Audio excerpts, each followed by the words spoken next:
오늘 말씀은 창세기 38장 12절부터 23절에 있는 말씀입니다. 저와 함께 교독하시겠습니다. 오랜 세월이 지나 수아의 딸인 유다의 아내가 죽었습니다. 애도하는 기간이 지난 후에 유다는 자기 친구 아둘람의 히라와 함께 자기 양털에 털을 깎는 사람들이 있는 딥나로 갔습니다.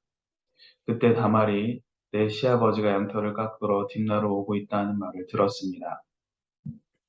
그녀는 갑옷을 벗고 베일로 얼굴을 가리며 변장을 하고는 딥나로 가는 길가에 있는 에나임 입구에 앉아 있었습니다. 셀라가 다 자랐는데도 자기를 셀라의 아내로 주지 않았기 때문이었습니다. 유다는 다말을 보고 그녀가 창녀라고 생각했습니다. 다말이 얼굴을 가리고 있었기 때문이었습니다. 유다가 길에서 벗어나 다말에게 다가가서 내가 너의 침소에 들어가겠다라고 말했습니다. 그는 그녀가 자기 며느리인 줄 몰랐습니다. 다말이 물었습니다. 제게 들어오는 대가로 제게 무엇을 주시겠습니까? 유다가 말했습니다. 내 가축 가운데 염소 새끼 한 마리를 보내주겠다. 다말이 말했습니다. 그것을 주실 때까지 담보물을 제게 주시겠습니까? 유다가 말했습니다. 담보물로 무엇을 내게 주었으면 하느냐? 다말이 대답했습니다. 가지신 도장과 도장끈 그리고 손에 갖고 계신 지팡이를 주십시오. 그는 다말에게 그것을 주고 그녀와 잠자리를 함께 했습니다. 다말이 그로 인해 임신하게 됐습니다. 다말은 일어나서 떠났습니다. 그녀는 베일을 벗고 다시 과부의 옷을 입었습니다. 유다는 그 여자에게 담보물을 되돌려 받으려고 자기 친구인 아둘람 사람 편에 염소색 어린 염소를 보냈습니다. 그러나 그는 그 여자를 찾지 못했습니다. 유다의 친구는 그곳 사람들에게 물었습니다. 여기 길가 에나임에 있던 그 창녀가 어디 있습니까? 그들이 말했습니다. 이곳에는 창녀가 없습니다. 그가 유다에게로 돌아가서 말했습니다. 그 여자를 찾지 못했네. 게다가 그곳 사람들이 말하길 이곳에는 창녀가 없습니다라고 하더군. 23절 말씀 함께 읽겠습니다. 유다가 말했습니다. 그 여자가 가진 것을 갖도록 그냥 놔두세. 그렇지 않으면 우리가 웃음거리가 될 테니 말이야. 어쨌든 나는 이 어린 염소를 보냈는데 다만 자네가 찾을 수 없었던 것뿐일세. 아멘. 오늘도 주님의 말씀을 따라 삶이 변화되는 축복이 여러분들에게 임하기를 소망합니다. 에르와 오난 두 아들이 죽고 난 후 유다는 셋째 아들 셀라도 죽는 것이 두려워서 셀라가 잘 자랄 때까지 다말에게 친정에서 기다리라고 이야기를 합니다. 우리 12절과 13절 말씀 함께 읽도록 하겠습니다. 오랜 세월이 지나 수아의 딸인 유다의 아내가 죽었습니다. 애도하는 시간이 지난 후에 유다는 자기 친구 아둘람의 히라와 함께 자기 양들의 털을 깎는 사람들이 있는 딥나로 갔습니다.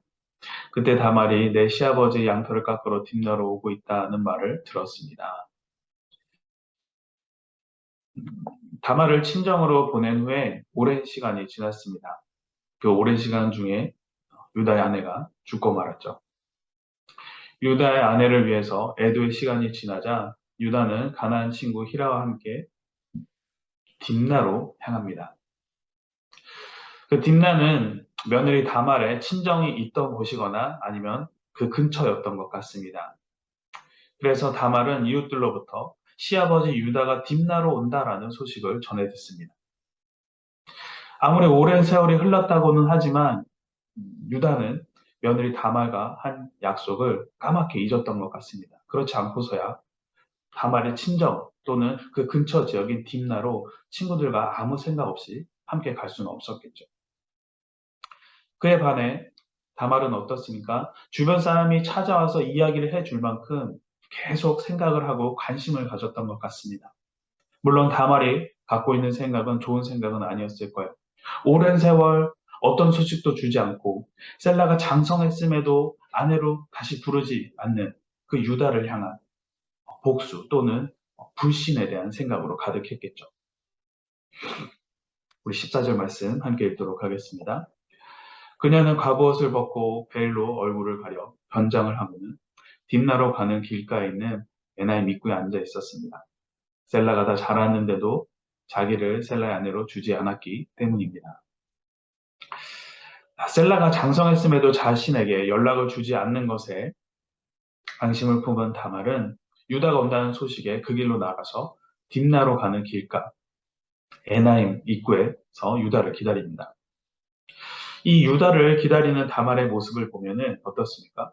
과부의 옷을 벗고 베일로 얼굴을 가리고 변장을 했다고 이야기합니다. 다말이 베일로 얼굴을 가리고 그다음에 옷으로 변장을 하는 것은 단지 자신이 며느리인 것을 감추기 위함이 아니었습니다. 얼굴을 가리고 변장을 하고 그래서 천으로 가리는 것은 변장을 하기 위해서 몸으로 천을 감는 것은 당시 창녀들이 자신이 창녀임을 나타내는 표시였습니다. 다말은 의도적으로 자신을 창녀로 변장을 한 것입니다. 다말은 유다 자손의 맏아들의 며느리, 맏며느리로 들어가기를 원했습니다. 그래서 받는 수많은 힘과 권력들이 있었겠죠. 오랜 시간을 기다렸지만 아무런 소식이 그녀에게 없었어요. 그러다가 유다가 왔다는 소식을 듣고 바로 창녀로 변신합니다. 다말이 창녀로 변장한 이유는 그녀가 유다의 며느리로 사는 동안 유다가 다른 가나안 사람들과 별반 다를 바가 없다는 것을 그녀는 알고 있었기 때문입니다. 가나안은 성문화가 문란한 지역입니다. 특히 유다가 딥나러 온 양의 털을 깎는 그때에는 가나안의 지역의 행사 중에 하나였어요. 그 양털을 깎는 기간에는 사람들이 모여서 파티를 합니다. 술을 마시고 음식을 먹습니다. 그러면서 자연스럽게 여자를 찾고 그 여자와 성관계를 맺는 이것이 당연시 여겨졌습니다. 오랜 세월 가나안의 그 타락한 문화 가운데 살던 유다였어요. 유다는 아내가 죽은 후 애도의 시간이라는 7일에서 10일이라는 그 시간이 지난 이후에 바로 어떻습니까? 양의 털을 깎는 기간에 가나안의 딥나를 갑니다. 성적인 쾌락을 쫓을 만큼 그런 타락한 삶을 사는 것이 바로 유다의 삶이었어요. 그런 유다와 함께 지냈던 다말입니다. 누구보다 유다의 삶이 가나안 사람들과 다르지 않다는 것을, 다른 모습이 아니라는 것을 다말은 잘 알고 있었기 때문에 창녀의 모습으로 의도적으로 변장해서 유다에게 접근을 합니다. 사단은 우리를 비집고 들어올 수 있는 틈을 너무나도 잘 알고 있습니다. 우리들에게 접근할 수 있는 방법을 잘 아는 게 사단이에요. 그래서 조금만 틈이 보이고 방법을 알게 되면 어떻습니까? 그것을 파고 들어와서 우리들을 유혹하고 우리들을 쓰러뜨리려고 합니다. 그 틈을 비집고 들어오는 유혹을 이기기 위해서는 우리는 하나님과의 교제가 필요합니다. 하나님께서 기뻐하시는 선택이 무엇인지 판단하는 영적인 분별력이 우리에게는 반드시 필요합니다. 하나님과의 관계가 친밀해져서 영적인 분별력이 명확해지고 그래서 어떤 유혹이 닥친다고 해도 분별하여서 승리하시는 여러분 되시기를 축복합니다. 우리 18절 말씀 함께 읽도록 하겠습니다. 유다가 말했습니다. 담보물로 무엇을 내게 주었으면 하느냐? 다말이 대답했습니다. 가지신 도장과 도장끈 그리고 손에 갖고 계신 지팡이를 주십시오. 그는 다말에게 그것을 주고 그녀와 잠자리를 함께 했습니다. 다말이 그로 인해 임신하게 됐습니다. 창녀로 변장한 다말은 너의 침소로 들어가겠다라는 유다에게 그 대가를 요구합니다. 그래서 그 대가로 받게 될 새끼 염소를 줄 때까지 담보로 도장과 도장끈 그리고 지팡이를 담보로 갖고 있겠다고 하죠. 이에 유다는 별말 없이 그것을 다 주고 그녀와 잠자리를 함께 합니다. 다말이 유다에게 담보로 요구한 도장, 이 도장은 소유자의 신분과 권리를 나타내는 것이었습니다. 한 집안을 다스리는 그 위치에 있는 자가 그런데 이 신분, 권리를 나타내는 것을 아주 소홀히 여긴 거예요. 그 결과는 어떻습니까? 유다는 자신의 명예와 권위가 실추되는 수치를 이후에 당하게 되죠. 우리들도 마땅히 지켜야 될 신분이 있습니다. 우리의 신분은 무엇일까요? 그것은 바로 하나님의 자녀, 하나님의 백성입니다. 하나님의 자녀로 하나님의 백성으로서 그 거룩한 하나님께서 택하신 왕 같은 제사장의 신분을 우리는 갖고 있습니다. 권위가 우리에게 있어요. 우리는 하나님의 택하신 자의 신분을 소홀히 여겨서는 안 됩니다. 또한 그에 맞는 합당한 삶을 이 땅 가운데 우리는 지키면서 살아가야 될 줄 믿습니다. 하나님의 택함을 받은 백성의 신분으로 이 땅에서 우리가 살아가고 있다는 것을 잊지 마시기 바랍니다. 주님께서 허락하신 그 거룩한 신분을 소중히 여기며 살아가는 여러분 되시길 소망합니다. 다말이 요구한 또 다른 담보인 지팡이는 당시 여행자들의 보행을 돕는 도구이면서 근동 사람들이 가축을 칠 때 자신들의 가축을 보호하기 위한 그 자신을 보호하기 위한 어, 필수품이었습니다. 우리가 삶을 살아가는 데 필요한 것, 그리고 자신을 지키기 위해 꼭 필요한 것은 무엇일까요? 매일매일의 육의 양식을 먹는 것 같이 우리들은 영의 양식을 매일같이 먹어야 합니다. 우리에게 필요한 영의 양식은 어디로부터 오는 것일까요? 바로 주님의 말씀이죠. 그리고 주님께서 주시는 그 말씀은 우리들의 삶을 매일매일 인도해 주십니다. 그리고 유혹을 이겨낼 수 있는 힘을 주시죠. 그리고 위험 가운데 우리를 지켜주시는 주님의 날개와 그늘이 바로 주님의 말씀입니다. 마치 사막에서의 보행을 돕고 보호하기 위한 지팡이가 바로 주님의 말씀입니다. 그렇게 우리는 영의 양식이며 세상을 살아가는 힘 대신 주님의 말씀을 우리는 놓쳐서는 안 됩니다. 매일매일 하루의 가장 귀한 시간 가운데 주님을 드리고 주님의 말씀을 먹어야 합니다. 주님께서 주시는 말씀으로 이 땅에서 살아가는 축복을 누리시기를 소망합니다. 유다에게 담보물로 다말이 구한 것은 유다의 신분을 밝힐 수 있는 가장 확실한 증거물과 삶에 있어서 꼭 필요한 것들을 유다에게 요구를 했습니다. 이것들은 절대 내어주어서는 놓쳐서는 안 되는 것들인데 유다는 어떻습니까? 자신의 욕망을 쾌락을 채우기 위해서 선뜻 다 내어줍니다. 그만큼 유다는 무엇이 중요하고 무엇이 꼭 자신에게 필요하고 놓치지 말아야 될 것인지를 전혀 분간할 수 없는 영적인 상태에 빠져 있었어요. 그래서 유다는 다말과 관계를 맺은 후에도 여전히 다말이 자신의 며느리가 아니라 창녀인 줄만 알고 있죠. 우리 20절 말씀 함께 읽도록 하겠습니다. 유다는 그 여자에게 담보물을 되돌려 받으려고 자기 친구인 아둘람 사람 편에 어린 염소를 보냈습니다. 그러나 그는 그 여자를 찾지 못했습니다. 이후 유다는 담보물로 맡긴 물건을 찾으려고 하는데 자기가 직접 가지 않고 가난 친구에게 부탁을 하는 것을 봅니다. 자신이 창녀와 관계를 맺었다는 것이 사람들에게 들키게 되면 사람들이 자신을 보는 시선이 걱정되는 것 같습니다. 체면에 손상이 갈 것이 염려를 했습니다. 그렇게 사람들의 눈을 유다는 의식하는데 한 가지는 완전히 잊고 있습니다. 바로 하나님께서 이 모든 과정을 이미 다 보고 계신다라는 거예요. 하나님의 시선을 생각하지 않았어요. 유다는 하나님의 눈보다 사람의 눈을 더 의식하고 두려워했던 것입니다. 하나님은 사람이 행한 죄뿐만 아니라 마음으로 지은 죄까지 다 아시는 분이십니다. 그렇기 때문에 하나님의 자녀, 하나님의 백성이라면 누구보다 하나님을 두려워하고 그분 앞에 지은 죄 때문에 내가 가슴 아파해야 하는 것이 당연합니다. 용서하고 회개해달라고 주님을 붙잡아야 되겠죠. 하지만 때로는 우리는 이 땅에서 살아갈 때 유다와 같이 하나님의 눈보다 사람의 눈을 더 의식하고 두려워할 때가 있습니다.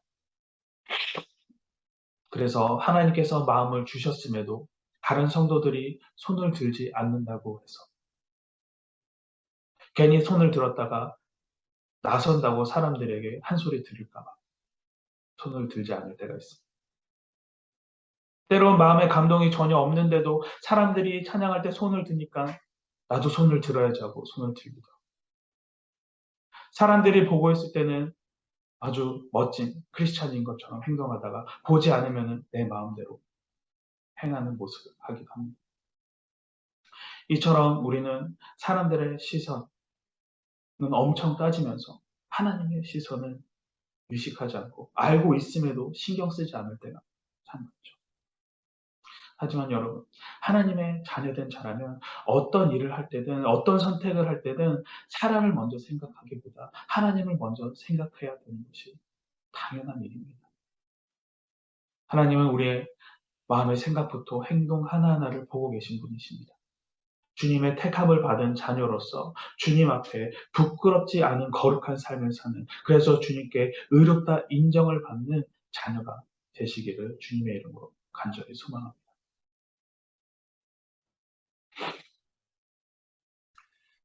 창세기 38장의 유다와 이 다말의 불륜 사건은 유다가 다말에게 해야 하는 사회적인 의무인 세겜과의 그 부부 관계 맺음을 제공하지 않음에서 시작되었습니다. 또한 유다는 거룩한 하나님의 언약 가문의 아들임에도 창녀라고 생각한 그 며느리와 관계 맺음으로 자녀까지 출산을 합니다. 자신의 욕구를 위해서라면 어떤 선택도 서슴없이 하는 인간의 죄성을 유다를 통해서 잘 보여줍니다. 또한 다말은 자신의 신분과 지위를 보장받는 길이 막혔다는 이유로 창녀로 변장하였습니다. 유다를 유혹합니다. 타락한 성문화와 낮은 도덕 수준을 가진 가나안 출신의 여인에게 가능했었습니다. 하지만 다말의 이런 행위는 자신의 이익을 위해서라면 어떤 방법도 불사하는 타락한 인간의 모습을 잘 보여줍니다. 우리가 38장을 통해서 알고 놀라워해야 되는 것은 유다의 그 다말 사건을 통해서 드러난 인간의 더럽고 추악함이 아닙니다. 그것을 정죄하는 것도 아니에요. 우리가 정말로 놀라워야 하고 관심을 가져야 하는 것은 야곱 가문의 심각한 타락에도 불구하고 그것을 계속해서 주님의 거룩한 계보로 잇는, 그래서 장차 선민을 이룰 형통으로 이루시는, 인정하시는 그 하나님의 섭리를 보고 우리는 놀라워해야 합니다. 유다와 다말은 그 불륜 사건의 주인공들이죠. 그리고 그들의 후손으로 태어난 자가 누굽니까? 그 안에서 베레스가 태어납니다. 이 베레스는 이스라엘 민족에서 주어진 그 언약의 실체이신 예수 그리스도께서 그들의 직계 후손으로 그 안에서 바로 태어납니다. 즉 하나님께서는 의도적으로 불륜의 핏줄을 가장 큰 영광과 축복의 핏줄로, 그 구원을 위한 역사가 이어질 핏줄로 하나님께서는 삼으셨습니다. 그 결과 유다 다말 사건이 갖는 의미는 죄인들조차도 하나님 앞에 받아들여질 수 있는 것이라는 것을 우리는 확인을 합니다. 하나님의 구원은 죄인을 위해서 그리고 죄인을 통해서 전개되고 있음을 증언되는 사건이 바로 유다 다말 사건입니다. 또한 이스라엘 민족이 선민이 된 것은 그들이 다른 어떤 민족보다 특별해서 경건해서가 아닙니다. 그들 또한 타락한 형통에 불과하지만 어떻습니까? 하나님께서 단지 그들을 택하셨기 때문에 그들이 선민이 된 거예요. 그리고 하나님의 그 택하심 이후에도 그들은 수많은 죄를 지었습니다. 그럼에도 불구하고 절대 변함없이 그들을 하나님께서 지켜주셨기 때문에 그들은 택함을 받은 자손이 된 것이죠. 사랑하는 성도 여러분, 창세기 38장의 유다와 다말의 이 사건은 죄인을 향한 하나님의 사랑과 죄인을 구원하기 위한 하나님의 구원 역사의 그 패턴을 우리들에게 아주 잘 보여주고 있는 사건입니다. 허물투성이 우리를 버리지 않으시고 우리를 통해 주님의 거룩한 뜻을 이루어 나가시는 주님의 크고 놀라우신 사랑과 은혜와 섭리에 감사하며 주님의 뜻하심을 따라 오늘도 살기를 힘쓰시는 여러분 되시기를 주님의 이름으로 간절히 소망합니다. 우리 함께 기도하도록 하겠습니다. 지금 이 시간 우리 함께 기도할 때에 하나님 아버지, 저희들의 마음과 생각과 삶이 어느 방향으로 가고 있는지를 돌아보길 원합니다. 주님과 멀어져 있다면 주님 깨닫게 해주시고, 회개하고 주님께 돌아오게 하여 주시고, 주님 곁에 있다면 더욱더 주님과 가까워지는 은혜를 베풀어 주시옵소서. 언제 어디서나 거룩한 주님의 자녀된 신분을 소중히 여기며 주님의 말씀을 따라 살기를 소망합니다. 주님의 크신 사랑에 항상 감사하며 이 땅 가운데서 주님만을 바라보며 살게 하여 주시옵소서. 우리 함께 기도하도록 하겠습니다.